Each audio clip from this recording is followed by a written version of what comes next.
14 सितंबर 2025 को अहमदाबाद में Veer Savarkar sports complex का इनॉग्रेशन किसने किया है? तो यूनियन होम मिनिस्टर हैं अमित शाह जी, जिन्होंने वीर सावरकर स्पोर्ट्स कॉम्प्लेक्स का उद्घाटन किया है अहमदाबाद में। इसकी कॉस्ट है 825 करोड़ रुपए और एरिया है 1.19 lakh square kilometre. Veer Savarkar sports complex Ahmedabad में। 17 सितंबर 2025 को मध्य प्रदेश से प्रधानमंत्री नरेंद्र मोदी जी ने विमेन एंड चाइल्ड डेवलपमेंट के लिए कौन सा एक कैंपेन शुरू किया है? इस कैंपेन का नाम है स्वस्थ नारी सशक्त परिवार अभियान, जिसकी शुरुआत की गई है मध्य प्रदेश के धार जिले से।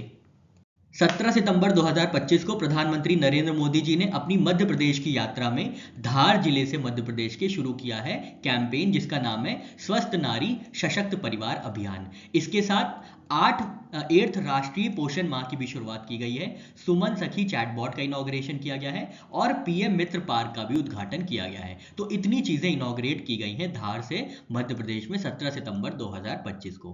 अभियान की बात करें, कैंपेन की बात करें तो कैंपेन का क्या नाम है? कैंपेन का नाम है स्वस्थ नारी सशक्त परिवार अभियान। इसका ड्यूरेशन है 17 सितंबर से 2 अक्टूबर तक। ऑब्जेक्टिव क्या है? Health and empowerment of women and child development. ठीक है, तो ये आपको ये अभियान याद रखना है और कुछ इंपॉर्टेंट इनॉग्रेशन जो धार मध्य प्रदेश से किए गए हैं वो भी ध्यान में रखना है।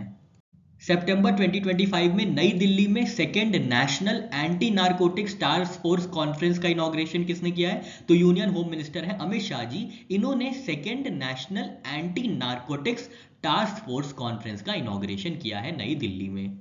16 सितंबर से 17 सितंबर 2025 तक आयोजित की गई थी second national conference of heads of anti narcotics task force, जिसको आयोजित किया गया था नई दिल्ली में और इसकी थीम थी यूनाइटेड रिजॉल्व शेयर्ड रिस्पॉन्सिबिलिटी। ठीक है, यहाँ पे की इनिशिएटिव्स लॉन्च किए गए थे। एनसीबी की एनुअल रिपोर्ट 2024 लॉन्च की गई थी और एक ऑनलाइन ड्रग डिस्पोजल कैंपेन भी चलाया गया था इस anti narcotics task force conference में, जिसको आयोजित किया गया था नई दिल्ली में और इनॉग्रेट किया गया था अमित शाह जी द्वारा।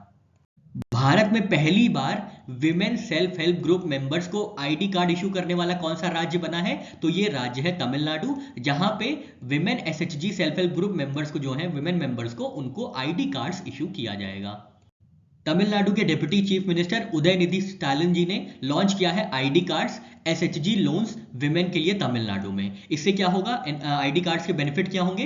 तो फ्री बस ट्रैवल अवेलेबल होगा एसएचजी प्रोडक्ट्स को बेचने के लिए 100 किलोमीटर तक। तो विमेन मेंबर्स जो हैं इस आईडी कार्ड के थ्रू फ्री बस ट्रैवल कर सकती हैं 100 किलोमीटर तक अपने एसएचजी प्रोडक्ट्स को मार्केट करने के लिए। तो तमिलनाडु जो है भारत का पहला राज्य बना है जहां पे सेल्फ हेल्प ग्रुप मेंबर्स को, विमेन मेंबर्स को आईडी कार्ड्स इशू किए जाएंगे। वर्ल्ड पेशेंट सेफ्टी डे कब ऑब्जर्व किया जाता है ग्लोबली? तो 17 सितंबर को हर वर्ष ऑब्जर्व किया जाता है वर्ल्ड पेशेंट सेफ्टी डे। इस बार ऑब्जर्व किया गया था 17 सितंबर 2025 को और इस बार की थीम थी safe care for every newborn and every child. Safe care for every newborn and every child जो है थीम थी वर्ल्ड पेशेंट सेफ्टी डे की। World patient safety day 2025 observe किया गया था 17 सितंबर 2025 को और इसको ऑर्गेनाइज किया जाता है वर्ल्ड हेल्थ ऑर्गेनाइजेशन द्वारा। थीम हमने देखी safe care for every newborn and every child. Slogan अलग है इसका, स्लोगन अलग है, थीम अलग है। स्लोगन क्या है इसका? स्लोगन है वर्ल्ड पेशेंट सेफ्टी डे का patient safety from the start और इसको पहली बार ऑब्जर्व किया गया था वर्ल्ड पेशेंट सेफ्टी डे को 17 सितंबर 2019 में। ग्लोबल इनिशिएटिव की बात करें तो वर्ल्ड हेल्थ ऑर्गेनाइजेशन ने 2020 में decade of patient safety launch किया था, जिसका कार्यकाल था 2021 से 2030 तक। ठीक है, तो ये भी आप याद रखिएगा, decade of patient safety launch किया गया है डब्ल्यूएचओ द्वारा 2021 से 2030 के लिए। दलीप ट्रॉफी जिसको खेला गया था 2025-2026 के 62वें संस्करण को किसने जीता है? तो सेंट्रल जोन की टीम ने जीता है, जिसको कैप्टन किया गया था रजत पट्टीदार जी द्वारा। तो इन्होंने 62nd एडिशन जीता है दिलीप ट्रॉफी का। दिलीप ट्रॉफी एसोसिएटेड है क्रिकेट स्पोर्ट से। 62nd edition of Duleep trophy जीता गया है सेंट्रल जोन द्वारा साउथ जोन को हरा के। सेंट्रल जोन के कैप्टन है रजत पट्टीदार जी और प्लेयर ऑफ द सीरीज जिनको गया है वो है सारांश जैन, जो कि सेंट्रल जोन के खिलाड़ी हैं। सेंट्रल जोन ने साउथ जोन को 6 विकेट से हरा के ये खिताब जीता है। कहां पे ये प्रतियोगिता आयोजित की गई थी? ये प्रतियोगिता आयोजित की गई थी कर्नाटका में। ठीक है, सिग्निफिकेंस की बात करें तो सेंट्रल जोन ने 11 वर्ष बाद अपना 7वां टाइटल जीता है दिलीप ट्रॉफी का। ऑर्गेनाइज किया जाता है board of control for cricket in India द्वारा, बीसीसीआई द्वारा। किसके ऊपर ये रखा गई है ये ट्रॉफी? तो 1961-62 में दलीप सिंह जी एक क्रिकेटर थे, उनके नाम को कमोमोरेट करने के लिए सम्मान में ये ट्रॉफी रखी गई है। सितंबर 2025 ने इंडियन नेवी ने किस स्टार्टअप के साथ 66 करोड़ का कॉन्ट्रैक्ट साइन किया है under water remotely operated vehicles के लिए? तो ये जो स्टार्टअप है इसका नाम है कोरेटिया टेक्नोलॉजी। ये Odisha based deep tech startup है जिसके साथ इंडियन नेवी ने under water remotely operated vehicles के लिए एमओयू साइन किया है। इंडियन नेवी ने कोरेटिया टेक्नोलॉजीज के साथ 66 करोड़ रुपए का कॉन्ट्रैक्ट साइन किया गया है जिसके अंदर under water remotely operated vehicles provide कराए जाएंगे इंडियन नेवी को। ये पहली बार ऐसा होगा कि लार्ज स्केल डिप्लॉयमेंट होगा India built under water remotely operated vehicles का। ठीक है, तो ये आपको याद रखना है, ये कोरेटिया टेक्नोलॉजी है जो कि Odisha based deep tech startup है। सितंबर 2025 में किस ग्लोबल टेक कंपनी के साथ भारत जेन ने पार्टनरशिप की है इंडिक लैंग्वेज एआई को एडवांस करने के लिए? तो ये टेक कंपनी है आईबीएम जिसके साथ भारत जेन ने पार्टनरशिप की है इंडिक लैंग्वेज एआई को एडवांस करने के लिए। सितंबर 2025 में आईबीएम और भारत जेन के बीच पार्टनरशिप हुई है ताकि इंडियन लैंग्वेजेस एआई को सपोर्ट दिया जा सके, एडवांस कराया जा सके। कौन कौन सी एंटिटीज हैं? तो आईबीएम है हमने देखा, और भारत जेन है जो कि इनिशिएटिव है department of science and technology का। इससे क्या है, इससे क्या होगा, इससे एक्सेलरेट किया जाएगा AI adoption in India through sovereign open source Indic language multi modal and LLM models, large language learning models. ठीक है, तो ये आपको याद रखना है, आईबीएम और भारत जेन ने ये पार्टनरशिप की है इंडिक लैंग्वेज एआई एडॉप्शन को एडवांस करने के लिए। सितंबर 2025 में पहली बार इंडिया और नॉर्वे के बीच मैरीटाइम सिक्योरिटी, डिसआर्मामेंट और नॉन प्रोलिफरेशन डायलॉग कहां पे आयोजित किया गया था? ये डायलॉग आयोजित किया गया था नॉर्वे की कैपिटल ओस्लो में। ये आपको याद रखना है, ये ओस्लो में आयोजित किया गया है Norway maritime security, disarmament and non proliferation dialogue. India Norway के बीच मैरीटाइम सिक्योरिटी, डिसआर्मामेंट और नॉन प्रोलिफरेशन डायलॉग की पहला संस्करण आयोजित किया गया था नॉर्वे की कैपिटल ओस्लो में। इंडियन डेलीगेशन को लीड किया गया था जॉइंट सेक्रेटरी द्वारा और नॉर्वेजियन डेलीगेशन को लीड किया गया था director general department for security policy and high north द्वारा, जिनका नाम है जॉन इल्वेडवल फ्रिडर्सन। ठीक है, फोकस एरियाज क्या था? फोकस एरियाज था मैरीटाइम सिक्योरिटी, डिसआर्मामेंट, नॉन प्रोलिफरेशन और मल्टीलैटरल कोऑपरेशन। इसके बाद कहां पे यही डायलॉग आयोजित किया जाएगा? इसके बाद इसी डायलॉग को आयोजित किया जाएगा नई दिल्ली में at mutually convenient date. Finland के साथ कोलैबोरेट करके महाराष्ट्र की सरकार, महाराष्ट्र गवर्नमेंट कौन सा एक डॉक मुंबई का मॉडर्नाइज करेगी? तो इस डॉक का नाम है सासन डॉक, जिसको मॉडर्नाइज किया जाएगा फिनलैंड के कोलैबोरेशन से महाराष्ट्र सरकार द्वारा। मुंबई के सासन डॉक का टेक्नोलॉजी ड्रिवन मॉडर्नाइजेशन किया जाएगा महाराष्ट्र सरकार और फिनलैंड द्वारा। सासन डॉक कहां है? तो ये साउथ मुंबई महाराष्ट्र में है, जहां पे ट्रांसफॉर्म किया जाएगा सासन डॉक को into modern, efficient and sustainable harbour. Sassoon dock की बात करें तो इसको स्टैब्लिश किया गया था 1875 में बाय एल्बर्ट अब्दुल्ला डेविड सासन, और ये पहला प्राइवेट वेट डॉक था वेस्टर्न इंडिया में।